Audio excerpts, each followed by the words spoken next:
When we look at like motivation and drive, there are a couple of things that we can support people with in order to become the heroes of their own story, in order to see themselves enmeshed and feel intrinsically motivated, wanting to go out of bed every day and really make a contribution and see the organization as the realm in which they want to do this. Now, initially, and that is true through all genders, ethnicities, it's about becoming part of society.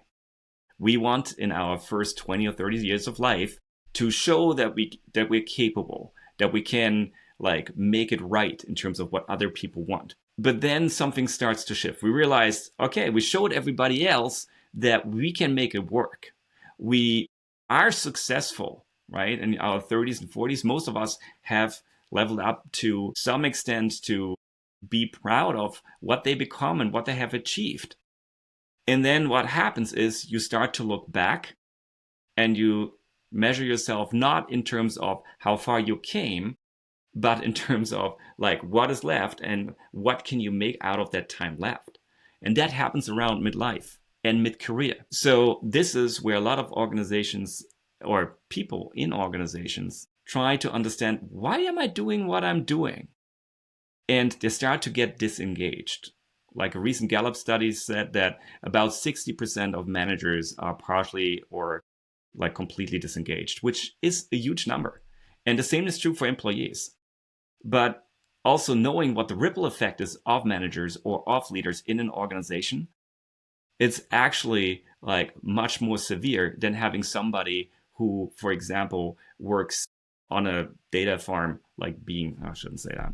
Cut it out. So basically, at that point in time, we are all asked to think about, what's our purpose? Why are we doing what we're doing? And that can lead to a crisis, or that can lead to a regained commitment and a feeling of energy and wanting to contribute. But we don't really acknowledge that. We don't really think about that when we think about people, careers, and how they work for organizations. All we think about is that we need to provide a career ladder and allow them to continuously move up the ladder, to get more prestige, to get a better title, to get a higher salary, to get more bonuses, whatever it is.